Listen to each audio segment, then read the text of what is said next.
Alors terminons en voyant ce qui change si jamais, pour l'oscillateur Landau, si jamais on mettait non pas un axe horizontal, mais un axe légèrement de travers avec un angle alpha de décalage par rapport on va prendre par rapport à la verticale et non par rapport à l'horizontale. Donc on prend un angle alpha légèrement différent de pi sur 2.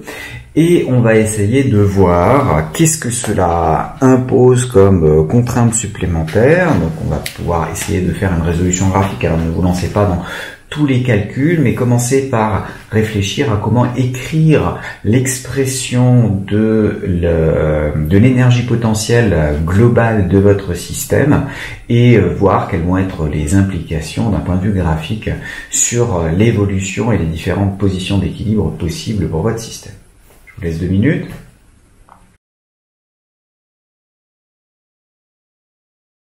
C'est bon? Donc, quand vous avez ici votre nouveau système, le nouveau système, c'est toujours ce qu'on étudie, c'est la masse petit m. Pour le référentiel, c'est toujours le référentiel terrestre qui va être supposé galiléen, le temps de l'évolution de les observations qu'on peut faire là-dessus. Et quand on fait l'inventaire des forces, on en a toujours 3, parce qu'on suppose toujours qu'il n'y a pas de frottement. Vous avez le poids, la réaction normale et la tension.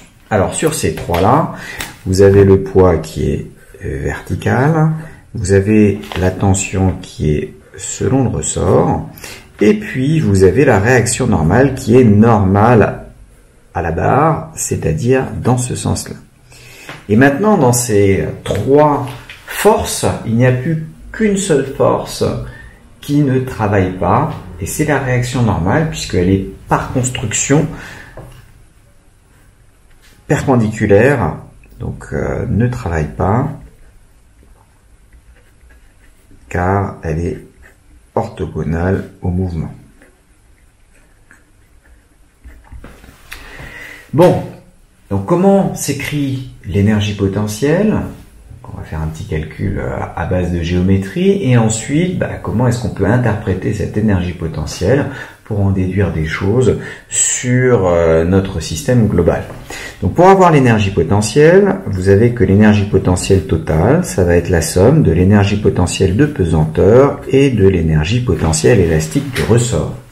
Et donc, comme on a mis le Z vers le haut, ça va s'écrire mgz plus 1 demi de K L moins L0 au carré. Alors on aimerait bien un système à 1 degré de liberté. Le degré de liberté, c'est la valeur de X qui va être sur l'axe qui est de travers. Et donc on aimerait exprimer à la fois Z et L en fonction de X. Alors Z est peut-être le plus facile.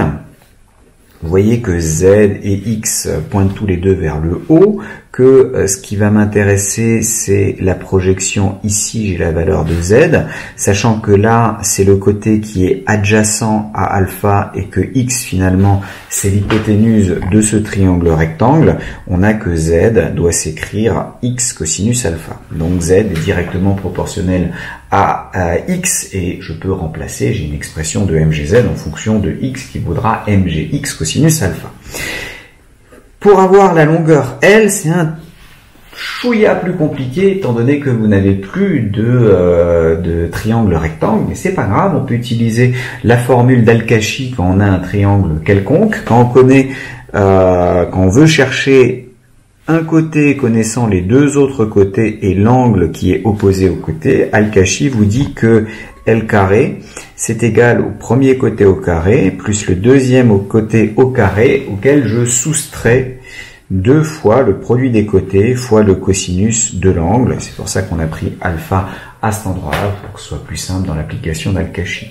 Donc on a une expression de L en fonction de X, puisque L carré c'est ça, donc L c'est racine de ce truc-là, et c'est la version positive qui nous intéresse, étant donné que c'est bien une longueur positive qu'on veut considérer.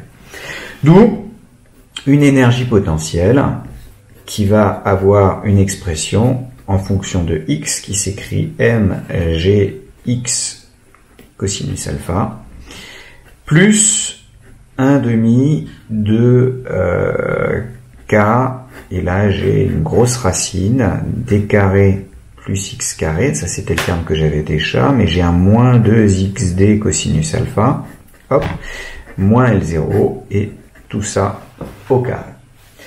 Qu'est-ce que ça nous apporte d'un point de vue graphique? Si vous mettez ça dans une calculatrice avec des valeurs plausibles pour D, pour L0, pour K et compagnie, donc là j'ai l'énergie potentielle en fonction de X, j'ai déjà une courbe qui va être une courbe de travers qui correspond à mgx cos alpha. Et puis je rajoute à ça une courbe qui aura une tête un peu similaire à celle que j'avais tout à l'heure, c'est-à-dire avec deux bosses. Et donc la courbe globale, ça va me faire un gros trou de ce côté-là. On monte, on fait un trou légèrement moins important et on continue à monter. Donc vous allez, d'un point de vue traitement graphique de ce système, voir qu'il y a deux positions d'équilibre stables, une position d'équilibre instable. Alors si on regarde un peu plus précisément mathématiquement, on se rend compte qu'elle est décalée par rapport au zéro du côté des positifs, ce qui se comprend relativement bien intuitivement, parce que si vous êtes à la perpendiculaire ici, vous avez que N et T sont parallèles, mais P est toujours par là, donc ça continue à vous tirer dans ce sens-là. Donc il va falloir être légèrement entre cette partie-là et celle-ci pour avoir que T soit entre N et P. Il peut pas être pile à la verticale pour la même raison, parce que sinon il y a du N, et donc on va avoir un décalage, une position pour lesquelles on va pouvoir avoir une annulation en fait de la somme de ces trois forces. Et puis vous avez surtout un côté qui est beaucoup plus creusé, donc une vallée beaucoup plus profonde avec des positions d'équilibre qui vont être plus stables. Ça va être plus difficile quand vous êtes du côté gauche de vous envoyer du côté droit, alors que du côté droit, il vous suffit d'un tout petit peu plus d'énergie pour passer la barrière de potentiel dans l'autre sens. Si vous observez le graphique en 3 dimensions avec le portrait de phase en ligne de niveau sur la partie supérieure, vous voyez que il y a beaucoup plus de trajectoires de phase, étant donné qu'on a fait des lignes de niveau équiréparties en énergie. Vous voyez qu'il y en a plus du côté gauche, qui correspond au fait qu'il y a plus d'étages là-dedans, donc un puits de potentiel plus important que de ce côté-là, et donc une vallée qui va être plus profonde, qui va mieux vous contenir.